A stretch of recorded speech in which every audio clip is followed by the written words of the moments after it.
Thanks for joining us on this very hot summer afternoon. But I'm sure you are here because of the High Commissioner, and he's a very popular diplomat in Delhi and in India.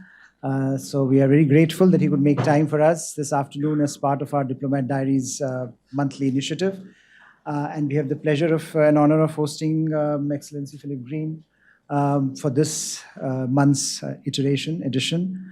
And there is much to talk about. There is India-Australia, of course, bilateral partnership. And there is the Indo-Pacific, of which he has been one of the most important authors, articulators from the Australian side. And we have the global balance of power, global geopolitics, geoeconomics changing rapidly, and how countries like India and Australia are adjusting to that reality. So there is too much on the agenda for us insofar as Australia is concerned, and I think that is a testimony to why we have a packed house here this afternoon. We will have initial remarks from the High Commissioner, and then we will open it up for questions and comments and observations from the audience. Excellency, over to you.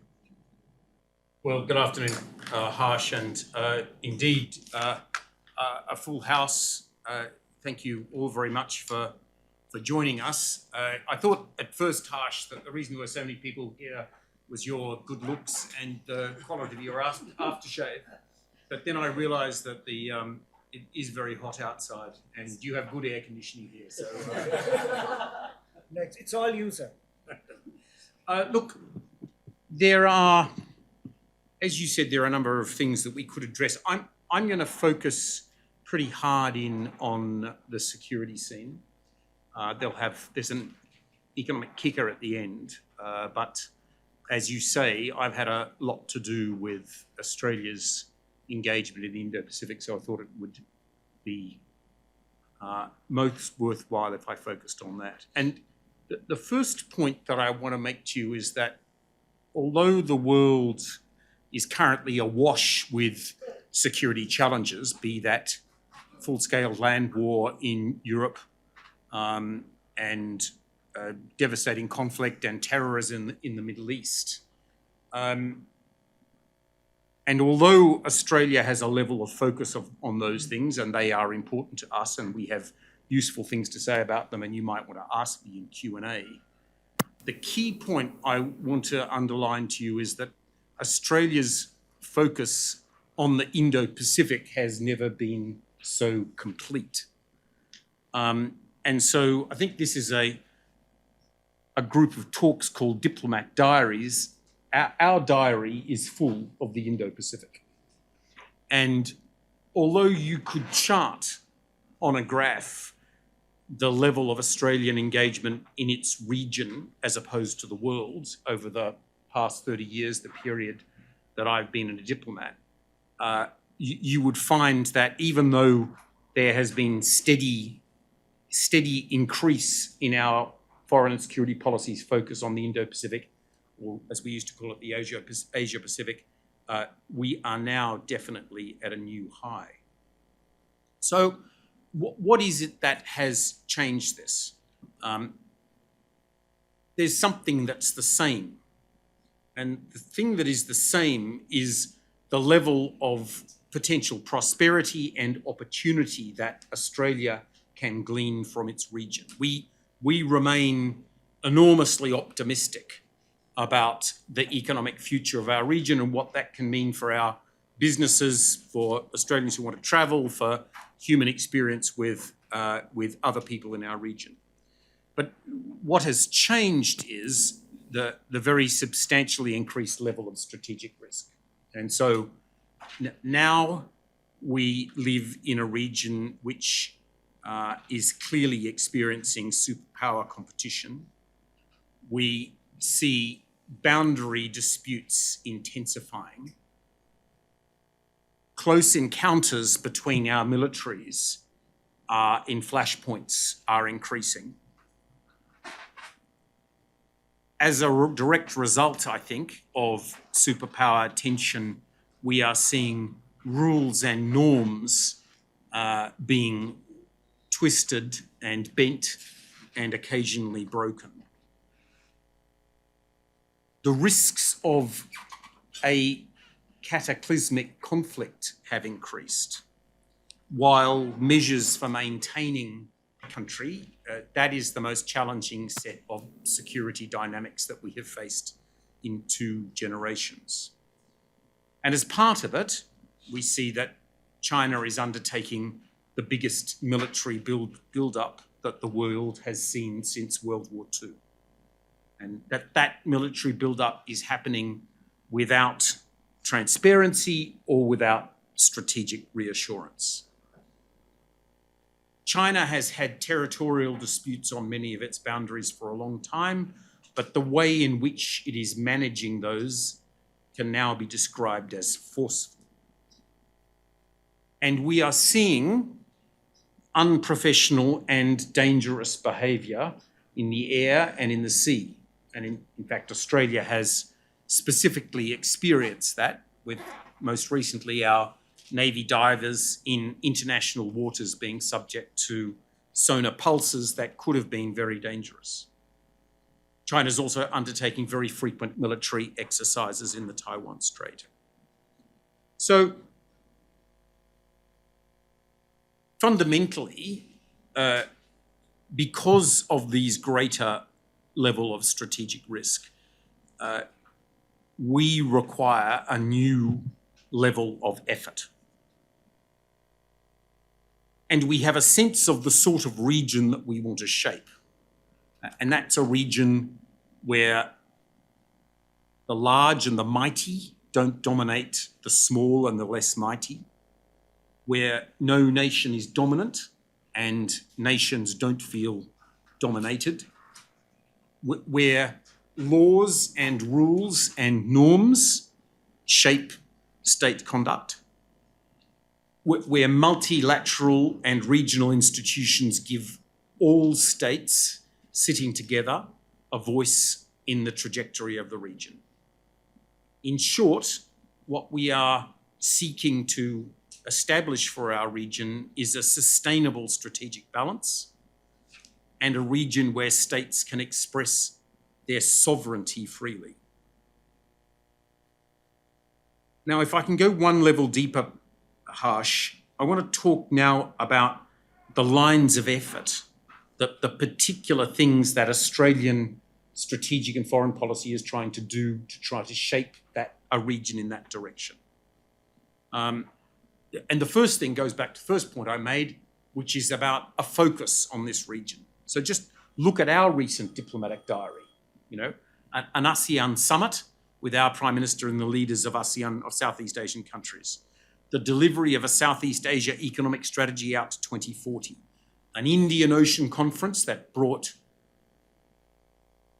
26, 27, I think, member states of the Indian Ocean region together, a security treaty with Papua New Guinea, the unique Falepele treaty with Tuvalu, if we can talk about that a bit later, and expanded diplomatic coverage. You might have noticed that we've recently added a mission in Mali to our set of missions in the Indian Ocean, and in the Southwest Pacific we now have a diplomatic mission every member of the 15 members of the Pacific Islands Forum. The key word that we use to describe this is Australia exercising its agency, and that is to say, not being passive recipients of a region which faces challenge, but actively engaging to try to shape it with those sorts of activities. We're investing more heavily in partnerships beyond the region, and here the Quad is vitally important, but also Australia, India, Indonesia, on which we've had some important breakthroughs recently, including the first joint sail in that trilateral. We've had for a long time, but we're strengthening the US, Japan, Australia trilateral, and there are many others. The third line of effort is that we're seeking to strengthen the influence of regional institutions. And we think here of the Pacific Island Forum in the Southwest Pacific, of ASEAN, and of IORA in this region. And that's very deliberate. It's designed When everyone sits together and everyone gets a voice, it means that the voices and the power of the mighty have to be set against what the broad interests of the group are. At the sharper end, we are doubling down on military capability. And we have a new doctrine of deterrence through denial. And I'll talk a little bit later about the specific military capabilities that we are developing.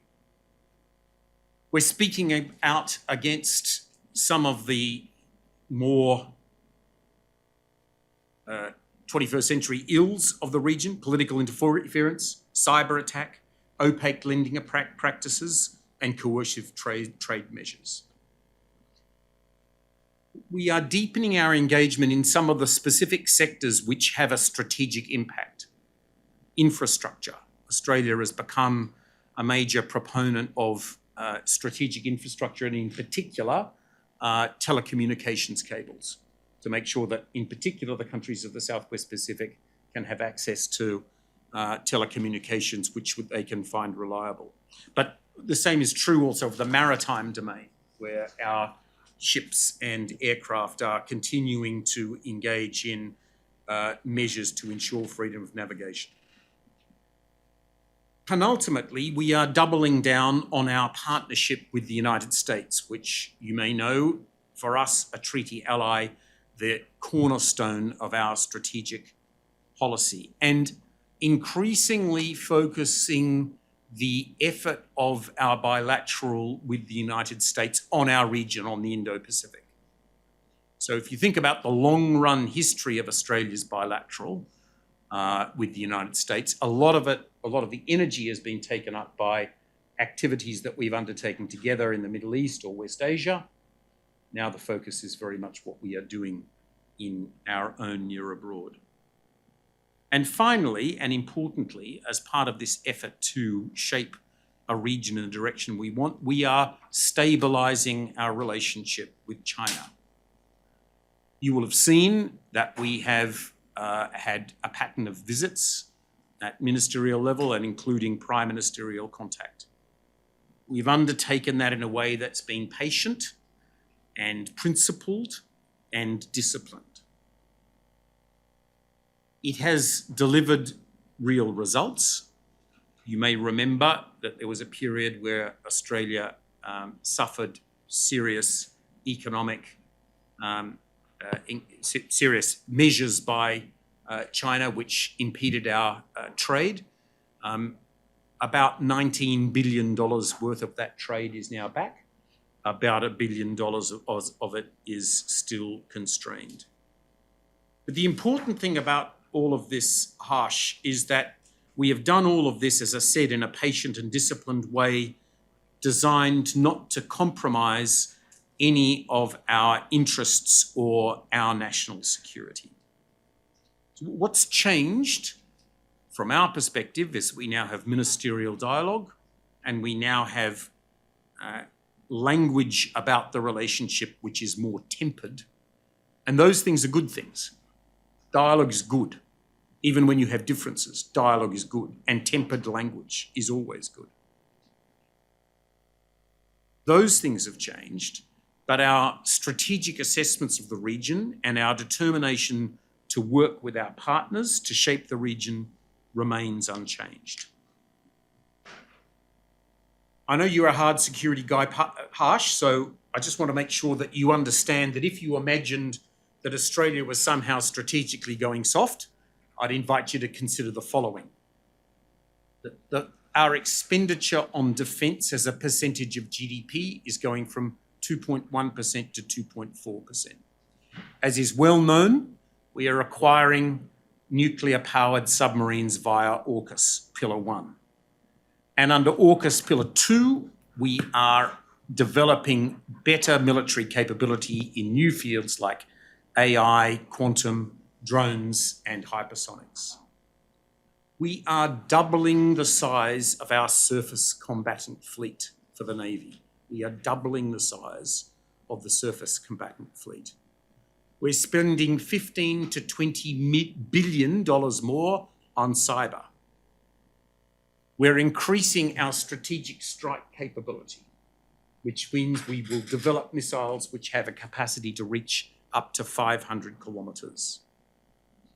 And we are transforming our army into a literal force with an amphibious capability focused on the north of our country. And just for a moment to connect that with the underlying theme of our focus on the Indo-Pacific, our defence doctrine has changed from imagining our military as a balanced force to a focused force, a force focused on our region. Now, our partnerships with a lot of countries have changed as a result of that, but I think you could argue that one of the countries with which our partnership has changed the most is with India. And clearly, at this moment, India has a greater salience for Australia than at any time in our previous history. In fact, I would go as far as to say as that India is an indispensable part of the balancing framework, and that a strategic balance in the Indian Ocean cannot be fashioned without the engagement of India. We're working harder together on the Quad, but there's also a lot of bilateral activity that we're doing together that we haven't done before. Maritime domain awareness, focused on the Northeast Indian Ocean. The ability of our ships and aircraft to better use each other's ports and airfields.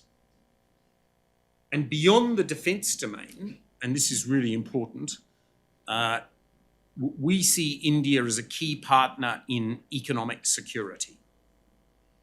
We want to develop better supply chain resilience, and in supply chains like for photovoltaics or for electric vehicles, India presents as a partner country with which we can help ensure that there are better and more fluid supplies of these important commodities. And beyond that, India is a key part of our trade diversification agenda, finding different places and countries with which we trade and making sure that our trade is not focused too much in one place. And you know, the Australian government is backing all of this. We are, as we speak, investing $200 million more in economic and strategic efforts to double down on our comprehensive strategic partnership. The way in which we frame all of that, and it was done in last week's National Defence Strategy, is that India is a top-tier security partner for us. That's language that we have not used until recent times. And for an Australian, what is most notable about that is how fast India has become that top-tier security partner. Now, Australia and India have been friends for a very long time, but the level of alignment that we have now, we've never known before. And the other countries with which we have that high level of alignment, it has taken us decades to build. With India, this has happened, arguably, in the last 5 years. Finally, as I said, most of this talk was focused on the strategic domain, but I want to just touch quickly on some of the things that are before me and my High Commission on the economic domain. And you'll see a connection between the strategic and the economic. So I think I have 6 of these. Number 1, distributed solar. Prime Minister Modi has indicated that he wants 10 million solar rooftops within 3 years. Mine is the country with the largest per capita rollout of distributed solar in the world, the largest per capita number of solar panels on people's roofs. And we have many skills and capabilities which we are keen to bring to help India meet that objective. talked before about the photovoltaic supply chain, and we strongly support the effort that India is making to be a major supplier of PV capabilities around the world. And I've been and seen some of the places, including Adani Green's factory in Mundra, which is producing solar panels. And that's great, but the fundamental material out of which you make polysilicon at the moment comes for all of those PV, all of those solar panels from one country. And guess what? Australia is a country which has some of the best, it's actually quartz resources in the world out of which you make polysilicon. So making Australia part of India's PV supply chain so it can be more reliable for you, I think, is an important thing we can take forward. Something similar we can do on batteries and electric vehicles. Many of you will know that some of the key critical minerals that are required for making batteries and obviously EVs, lithium's a key one. Australia's the largest producer of lithium in the world. We produce about half the world's lithium, but none of that is going direct to India. And India is finding its lithium and making its batteries or importing its batteries from third parties. We think that an Australia-India collaboration on the EV supply chain can help you and can help us. Number 4, I talked before about trade diversification, and I hear a bit about it in your country too. And the way in which you can help spur along trade diversification is by doing free trade agreements with your partners. And as you will know, we already have the first phase of a free trade agreement, the ECTA, which is doing extremely well. You know, your iron and steel exports are up 16%. Your agricultural exports are up 15%. Your apparel exports are up by about 10% under ECTA. But there's another phase to go, and we're very keen to do it. We call it CECA, the Comprehensive Economic Cooperation Agreement, which will further unlock the complementarities between our industries. Number 5, it's well known that one of the retarding factors on India's growth is the skills gap and the large number of young Indians who are unable to find a job because they're not finding exactly the right skills. You may know that Australia has taken an outsized interest in India's skills pathway. Everyone knows a lot of Indian students in Australia, but that shouldn't be a one-way street. And when the government of India opened the opportunity for foreign branch campuses to be set up in Gift City, and any of the top 1,000 universities in the world could have applied. There are only 2 who have established campuses, both Australian, Deakin University and Wollongong University. They're both taking students now. They're both going to start courses in the second half of this year. That's just one instance of the way in which Australian firms, both at the university and the vocational level, are keen to support India as it overcomes its skills gap. And finally, one that you will like, Harsh, I think my country is known a little bit for sport. You are aiming to host the Olympic Games in 2036. In 2032, the Olympic Games will be in Brisbane, Queensland. There will be a lot of opportunity for us each to learn from our experiences, and some of the capabilities that we come across in Brisbane may be valuable for you in Ahmedabad. So there you go, Harsh. The Border Gavaskar series is happening this summer in Australia, and I encourage all of you to come for one of the 5 tests all around our country. But I hope you'll agree that although the cricket is great, and it's difficult to beat the cricket in terms of Australia-India links, but there's plenty else going on as well. Thank you very much. Thank you, High Commissioner. I think although you ended up with cricket, I think it's safe to say that that old framework of cricket, curry, and Commonwealth, we have moved beyond that. Got to get it beyond it, mate.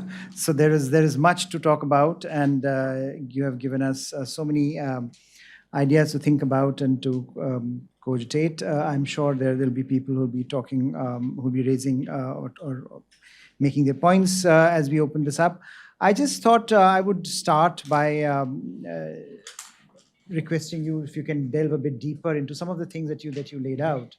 One of the most interesting things that you mentioned was the way Australia has handled China.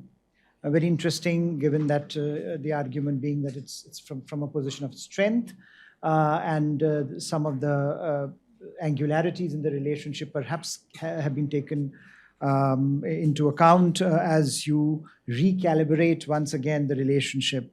I think for many of us here in India, it has always been for a very long time, much like in India, and I think being democracies, this also allows better understanding of each other's problems and situations. There has always often been this concern about domestic politics intruding into the China question. So how, when you look back today from where you are, and how far Australia itself and Australian political debate, domestic political debate has traveled on China, how do you assess this trajectory? Do you see that this kind of repositioning or recalibrating that you see happening, it has the political legs to stand on, or are there still is there still space where the political divergences within the country might make it a bit more difficult to sustain over the long term? Okay, well, number one, Australia's China's policy is overwhelmingly bipartisan. And, some might have anticipated that our still new government, 22 months in, might have taken a different approach to its predecessor at the strategic level, and that hasn't happened. Dialogue has been opened, the temperature of language has come down, we've overcome some of the trade barriers, but many of the fundamentals of our relationship with China remains the same. So I don't think there is much of a divergence at the level of high politics. I think there has been a maturation in the perspective of Australians in the street on China. And I think we've all learnt a bit in the experience of the last few years. Some of it's been a bit scarring. But I think that we have reached a new equilibrium where the sorts of policies that our government is pursuing, where we know we have differences with China, and we are able to express them publicly as well as talk about them in private with Chinese officials and ministers. That can live side by side with the understanding that China is an important trade and economic partner for us, and also a part of the region that one frankly can't ignore. I think the experience of the last few years has sort of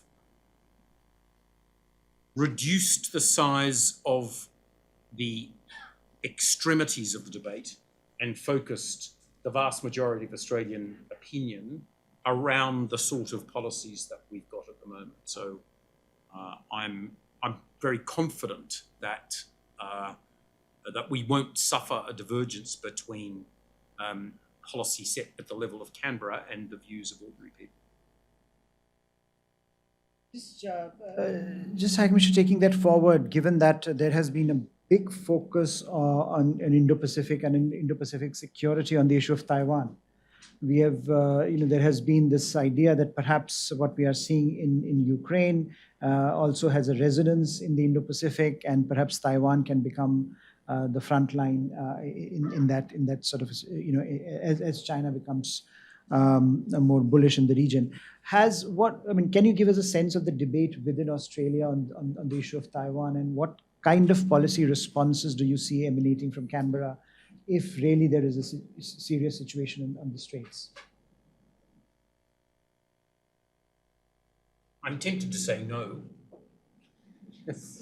but since you're a friend, our overwhelming response is to seek to avoid a confrontation which would be catastrophic for us all. And I don't use that word lightly. A serious military engagement between China and others over Taiwan would be catastrophic for everybody in our region. And we must all work with great assurance to avoid that happens. I think some of the things I said in my talk might give you an idea as to some of the ways in which we are working to avoid it happening. But an important way is through the engagement we have with the government in Beijing, and encouraging them to understand that the route of violence over Taiwan would be devastating for them as well as for others. And I want to open this up now for questions, but one final thought that I want to get from you is, whether you look at India, whether you look at Australia or other partners of India and Australia in the region, one of the most prominent features of their Indo-Pacific strategy has always been ASEAN centrality. ASEAN itself, we have seen in the last few years, has been a house divided. We have seen strains within ASEAN. We have seen challenges that ASEAN members have not been able to find a proper response to. So how effective it is to base Indo-Pacific strategies on ASEAN centrality, and how optimistic you are about ASEAN as a cohesive unit responding to some of the challenges that they are facing, given that you have a strong stake in what happens in that part of the world. And we, as India also, has a very important stake in how ASEAN responds to some of the challenges, as well as the broader balance of power that is emerging in the region. Well, I mean, I've been watching ASEAN for 3 decades, and it's never been an institution with perfect harmony between its groups. How could it be? 10 member states which have significant differences amongst them. What the miracle is that ASEAN has remained as united and as effective as it's become. And let's just reflect for a moment on what it means to have ASEAN at the centre of our region, and how improbable that is. So if we were in Europe and we were members of the European Union, we would have a set of summits and chairmanships that would go around every capital in Western Europe, and now some in the East. Our region doesn't work like that. Every East Asia summit takes place in an ASEAN capital. Every agenda is written by an ASEAN chair. Every communique is drafted by an ASEAN hand. Now, from my perspective, and this is a personal perspective, at a time when we are worried about the power of the mighty and the costs to countries like mine of competition between the mighty, it is a very good thing that this institution, made largely of small and medium-sized players, is at the heart of our region, and architecturally, countries with the demeanour of a small or medium-sized power are in the driving seat. So there have been a number of questions about whether ASEAN could retain that central role. Not from us. We've been determined that it should. And the great sweep of history is that ASEAN has been remarkably effective at finding ways for, notwithstanding its own internal issues, finding ways of ensuring that it remains at the centre of our region. So we are doubling down our engagement with ASEAN. I spoke to you about our ASEAN summit and our recent Southeast Asia economic strategy. We certainly think that it's the best architecture for our region, and I think it's been remarkably enduring and effective. Just because we are talking ASEAN, I just wanted to take this forward. There has been a recent talk of a squad, other than the Quad, US, Japan, Australia, and Philippines. And the idea was, and this is something that has been, I mean, if you look at the multiplicities of platforms that have emerged, and you mentioned some of them, and it is very interesting that Australia is part of almost every one of them. You know, whether you're looking at it from an AUKUS point of view, or Quad, or now this squad bit, or you know, or how many of these configurations have emerged. And this is part of this wider debate on minilaterals in the region, whether minilaterals should be the way to go, and will they be able to effectively manage this power transition that is happening. So sitting where you are, and as I said, Australia being at the heart of many, I think most of these initiatives, are you confident that what we are witnessing, the power transition, all the things that you mentioned, weakening of institutional fabric, norms and rules being challenged, how confident are you that many of these minilateral initiatives will be able to manage this, or would be helpful in sort of moving us from a phase where the instability can be navigated more effectively, given your centrality and your nation's centrality in many of these conversations?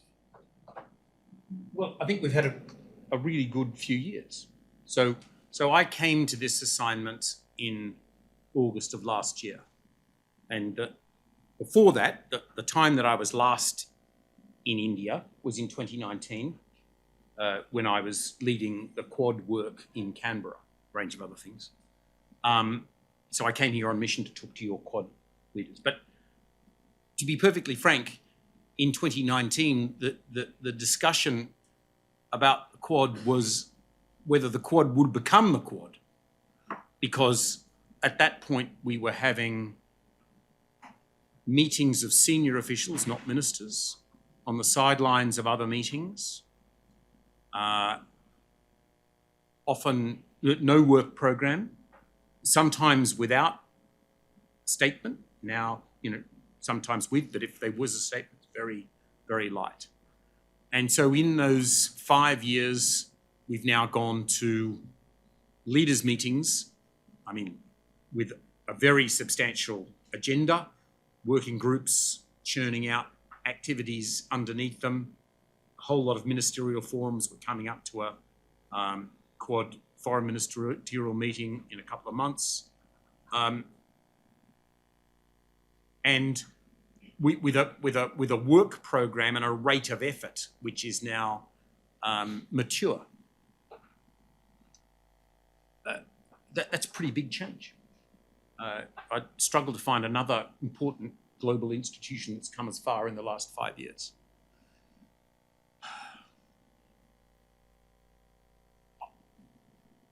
I'm pausing because you asked me the question, how successful has it been in managing the strategic dynamics of the region? I've tried to give you a sense that from our perspective, managing the strategic dynamics of the region is not just one institution. It's a whole range of separate lines of effort. I think Quad's been very important in identifying to all the countries in the region that there is a group of democracies that are prepared to coalesce on some key principles for what our region should look like, and for being prepared to provide public goods to our region to ensure that states that are in the people call it the hedging middle, are conscious that there are public goods available from states like ours. So I myself think it's come a very long way in the last 5 years. It is a sort of indispensable ingredient. And overall, I am optimistic about us overcoming the sort of challenges that I've set out. But, you know, it wouldn't be such a focus of Australian foreign policy if there weren't some big problems out there that we need to fix. Let me open this up for your questions, comments, observations. Please make it brief, introduce yourselves, and okay. So I'll start from here, sir. All right. So we'll take 3 questions at a time. Thank you, High Commissioner. My name is Prateek. I'm a senior fellow with NatStrat. You mentioned that Australia is exercising agency and getting more active, but it's always good to know from America's treaty allies, considering the costs involved in AUKUS and the long-term and the financial cost that Australia is putting in, what is your assessment of how much is US pulling its own weight in the Indo-Pacific? And when will the pivot be completed, which has been due since 2008 or something? Yes, my question is that are we seeing that the world is going through a Cold War type of situation because there is high interest rates and there's much more need for global collaboration and cooperation, but we are seeing that blocks are coming up because of Ukraine crisis and BRI. Basically, world needs a lot more of collaboration in climate, technology, supply chains, etc. But we are seeing a lot more of tension because of high and the US is raising interest rates, and a lot of emerging economies basically are going to face the challenge of depreciation of currencies, etc. So they will be much more overstressed, and they need some kind of resources, and they are much more dependent on China for minerals, etc., electric technologies. We have seen the Labour Party, it's quite unprecedented, and also it's not in the convention of India, unlike the neighbors. Labour Party is in India up on the invitation of No BJP program. And you are probably the first envoy also said you will mix with the people, quote unquote, mix with the people to get the pulse of the election. How Australia and the Australian election observer is observing the Indian elections? This is my first question. Secondly, when you say India is that, this is my first question. Well, to just be clear, I'm not observing the elections as in taking notes on what's happening and how good it is and how bad it is. That's not the sort of observation I'm doing. I think I've been very careful in my Twitter feed not to use the verb observing for that precise reason, because it's a term of art. What I've been doing is to drop into campaigns and experience the pulse. This is the biggest election, the biggest poll that the world has ever seen. I'm a diplomat, which means ipso facto I'm interested in politics, and ipso facto I'm interested in elections. So I'd be mad if I didn't want to see some of the electioneering. Now, I've been very particular in communicating that I have no partisan stance, neither does my government, but I'm interested in learning about your election, and I'm particularly, as you said, I'm delighted you picked up on that, interested in hearing what Indians think about their election. And let me tell you the thing that I hear all the time from people, and I've spoken to a lot of people, so I must have spoken to people who are going to vote for lots of different parties, but Indians are proud of their electoral system and excited at the opportunity to be able to vote. And that's very encouraging. So as well as having a nerdy interest in your election, it's very good to hear how much Indians in the street are keen to take part. Sir, you asked whether what we are in is like the Cold War, and then you said a whole lot of things about the need for global coordination and cooperation, and you talked about high interest rates, and you talked about climate change and so on. You've hit the nail right on the head. That's how the situation that we've currently got is quite different to the situation during the Cold War, where the economic stakes and the broader global stakes as between then the USSR and the United States were not nearly so consequential. I mean, that's why some scholars describe the current period as one of competitive interdependence, that you have big players that are interdependent upon each other for their economies, for management of big global ills like climate change, for managing big fiscal requirements and economic requirements. But at the same time, they are operating in a way which is highly competitive.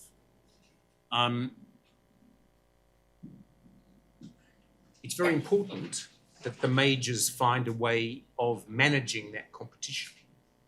And so we've been very, just to take one data point, we were very pleased that there is now a greater level of Beijing, Washington engagement, and in particular that engagement on the military side has resumed.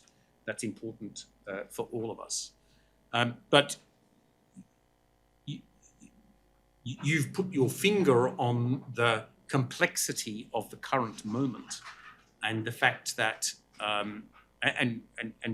that is, of course, one of the reasons why we think our engagement with China is important. Obviously, it's not as salient as Washington's is, but we too have an interest in China playing its part on issues like climate change and the others that you mentioned.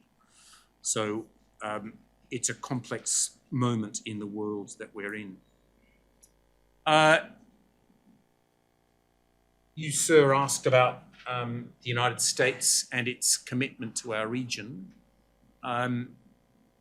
I've been personally very impressed by the level to which the United States has been able to maintain focus on our region, notwithstanding the many other things that are going on.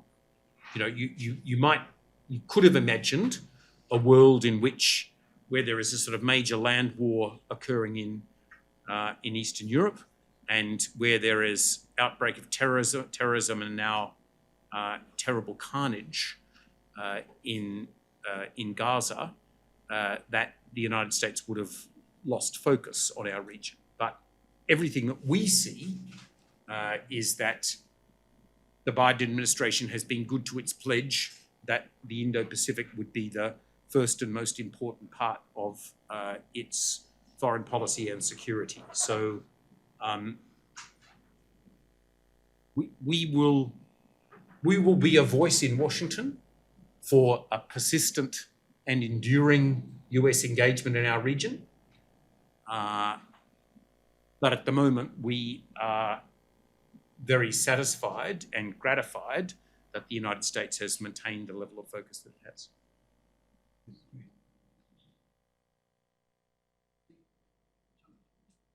Dinakar Peri with the Hindu newspaper. You talked of India as the top-tier partner, indispensable, the transformation in the relationship, both bilaterally and multilaterally, and Quad. But in the last couple of weeks, we have had news reports, of talking of the other incongruencies in the relationship, both Indian spying activities in multiple countries and so on. So how do you reconcile what will the impact of this episode on the longer relationship, and how do you manage them? Your Excellency, my question is on AUKUS. Recently, on the 1st of May, you had 2+2 dialogue with South Korea Defense Minister and Foreign Minister. And on the 4th of May, there was a joint statement by US, Australia and Japan Defense Minister. And in both of the dialogue, it was mentioned that South Korea and Japan were interested in joining AUKUS second pillar. So can you please talk about, is Australia thinking about, with its partners, expanding the second pillar of AUKUS? And if it is, what is the rationale behind that?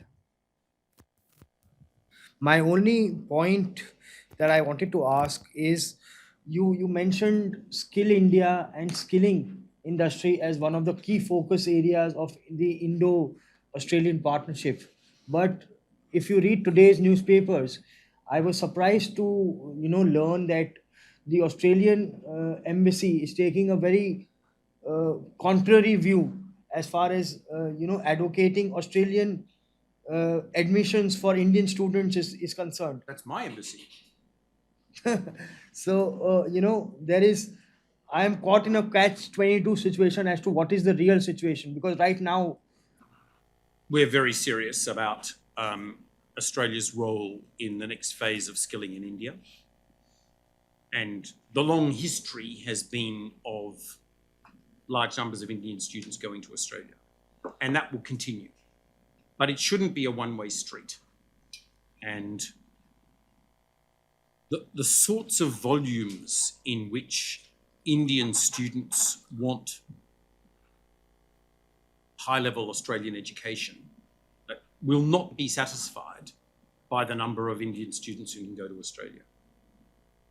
And so the opportunity that's arisen as a result of your government's opening a window for foreign branch campuses to occur here is ideal in this moment, because it means that a larger number of Indian students will be able to access Australian quality education, and they'll be able to access it for a lower price and without all of the family discontinuity that happens with a young family member going to Australia. So that's the framework in which I wanted to put the skilling agenda. But we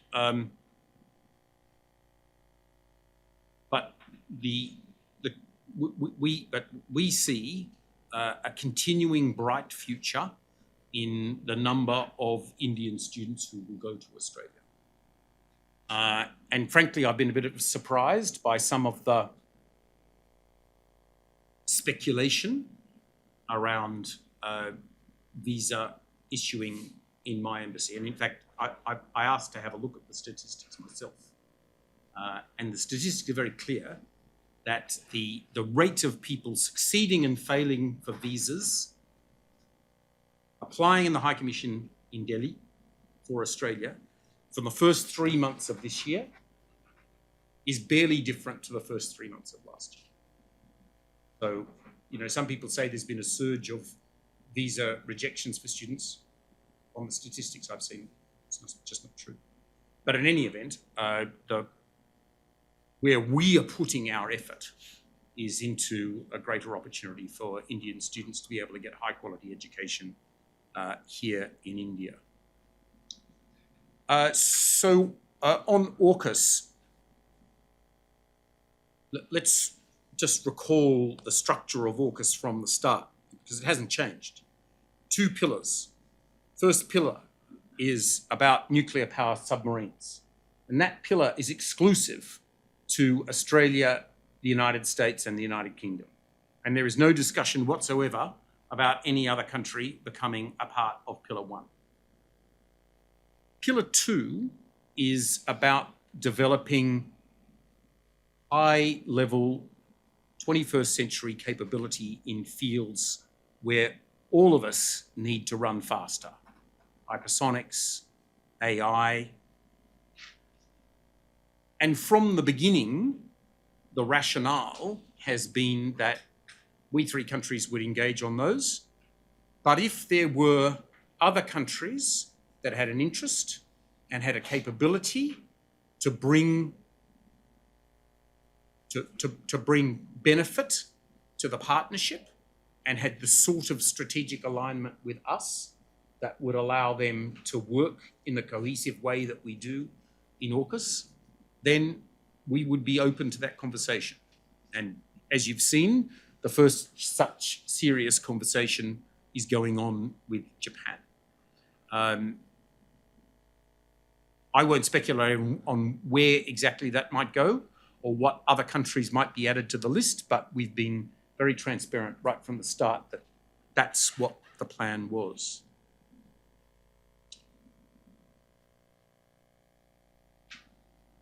I was asked about the allegations that have been made about Indian intelligence engagement in the United States and Canada. And the first thing to say is that at the time that these allegations first came out, my foreign minister and my department made some statements about our approach to that, and I don't need to repeat them. They remain online on the website. You can look at them yourselves. We haven't changed our view about that. The rule of law and sovereignty are vitally important for a country like Australia. We have, as today's talk has, I hope, identified, a very prospective bilateral relationship with India. And I've said that India is an indispensable part of the balancing equation for Australia.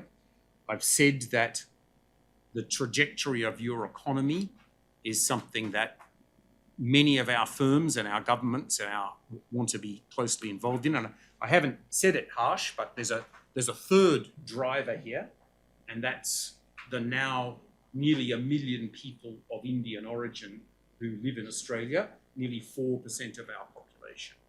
So for those reasons, our bilateral relationship will prosper. Your Excellency, in 2022, diplomats were expelled from Australia, and recently the way Khalistan movement is growing in Canada, UK, and US, do you think they have also some rooting in Australia also? So my question to His Excellency is, since pro-China leaders in the Indo-Pacific region and Indian Ocean region have become a point of discussion, so recently Solomon Islands have elected a similar leader, and their particular decisions could be a problem. So how Australia assess this development in their front yard? Thank you. By answering the second question first, I'm not going to comment on intelligence matters. It's a long-run Australian imperative in the way in which we talk in public.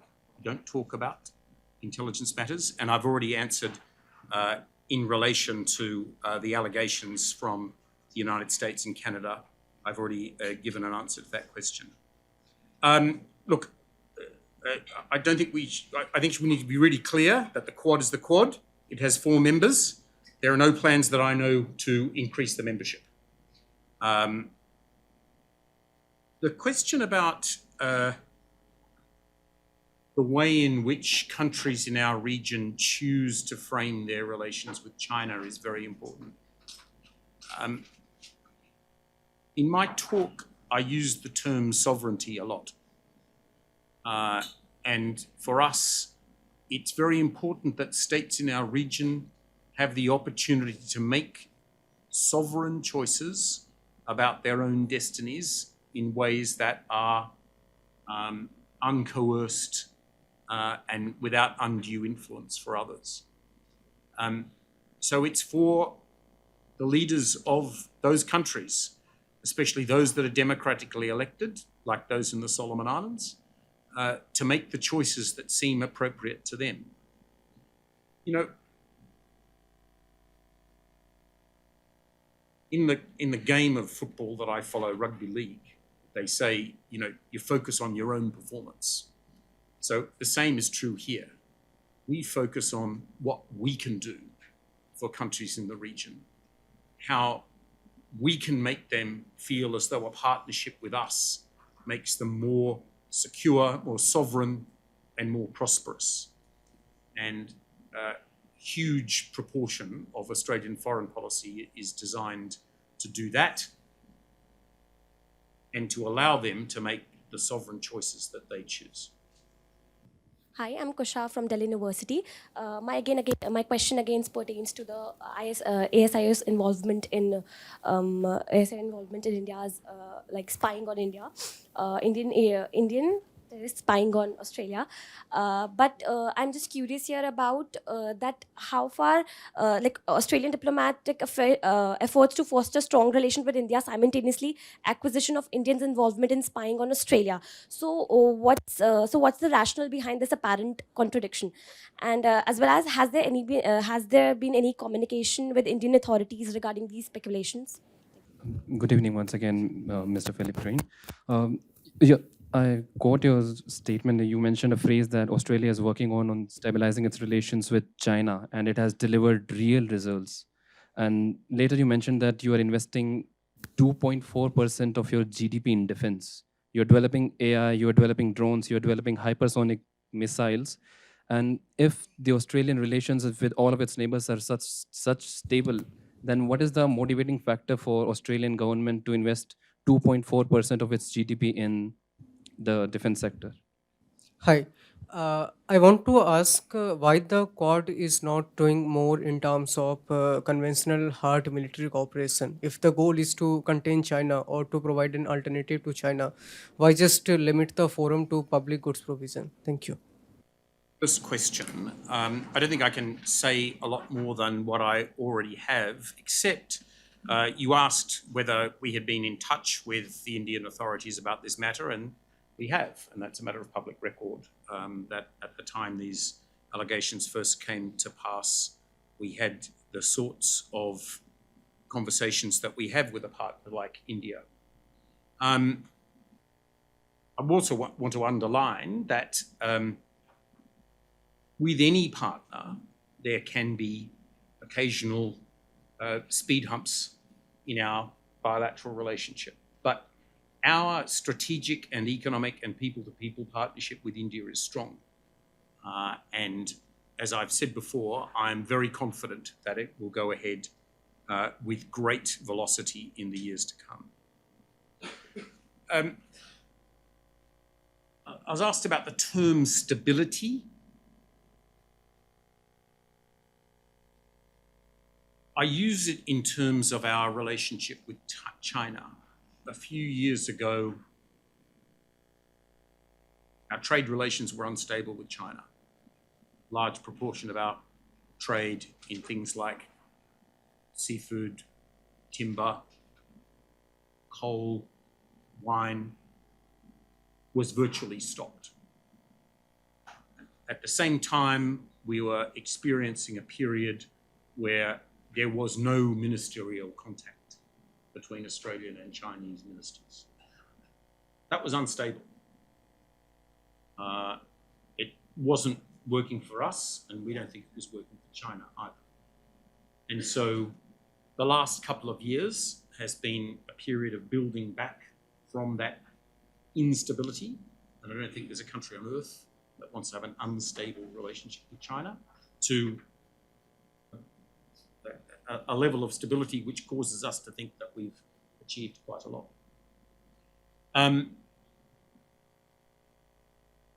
That's distinguishable from the situation in our region, where there are many sources of instability, and I've listed them before.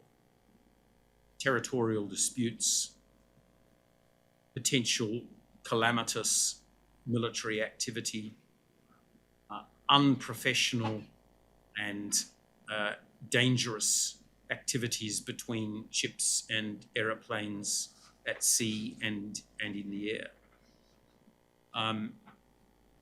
It's for that reason, because we do face a region where there are many threats to our stability, that we need to we need to use, as we say, all arms of state influence and agency to try to shape a region in the way that we and others like us in the region want it. And that requires a higher level of military capability. So I don't think there's any contradiction between what is going on in our bilateral and the regional sphere, where we clearly need to do more to be able to protect our future. I know that we have to wrap up very soon. I'll give just one last two questions at the back, please. Yeah. Sir, I'm K.K. Roy Chaudhary, Consultant Energy and Environment. Your Excellency, what are your thoughts in providing critical minerals globally to support clean energy transition? You are producer of cobalt, nickel, single largest producer of lithium. I keep my question short. Thank you. His Excellency, good afternoon. I'm Colonel Rajan Bakshi. I'm Associate Professor with MIT Institute of Defense and Strategic Studies. In the present scenario in Indo-Pacific region, it is impacting Indo-Australian supply chain, as you have said, especially of minerals, raw material, manufacturing goods, agriculture produce. There is a call to realign the supply chain, keeping the China's influence to the minimal. Indian-Australian Economic Cooperation and Trade Agreement is a step in correct direction. However, will it succeed not taking into the account India and Australia growing dependency on imports from China? Thank you, sir. I'll take one more, who's the gentleman at the very, yeah, go ahead. Yeah, he has been raising his hand for a while. Good evening, Excellency. Myself, KL Rathore from Colorbox Films. My question for you, as a diplomat, would you think about the cultural diplomacy between India and Australia? It is work because surrounding there are so many tensions like in Ukraine and other countries. So you think about the cultural diplomacy, you see the work is not. Cultural diplomacy, we have a new institution in Australia. It's called the Centre for Australia-India Relations.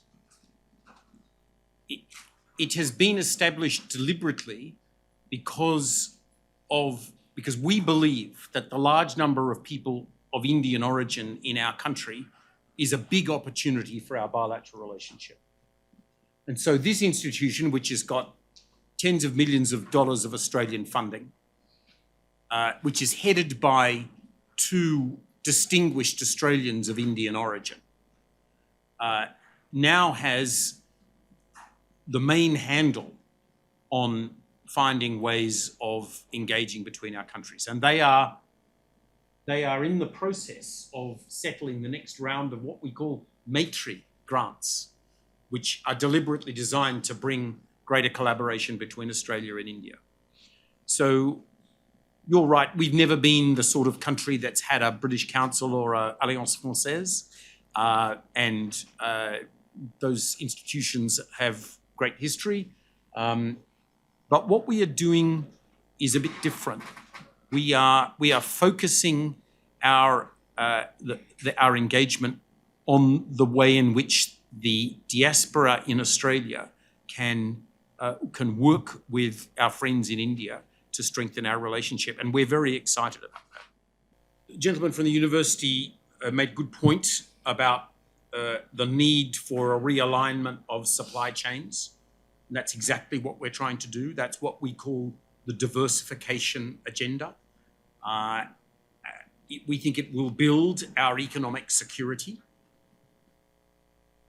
We think that a free trade agreement, a full free trade agreement between Australia and India will be an important step in that. And that's why we're determined, once your politicians complete their electoral process, to get back on to that negotiation. I'm not sure that the answer, will it succeed, is the way we see it. For me, the ambition is to work as far and as fast as I can in growing secure supply chains between Australia and India. And, you know, my counterpart in Tokyo is probably doing the same thing. And my counterpart in Singapore is probably doing the same thing. And so is my counterpart in Britain and in the United States. It's a network effort across all of our relationships and, frankly, across all of the relationships of all of our key partners.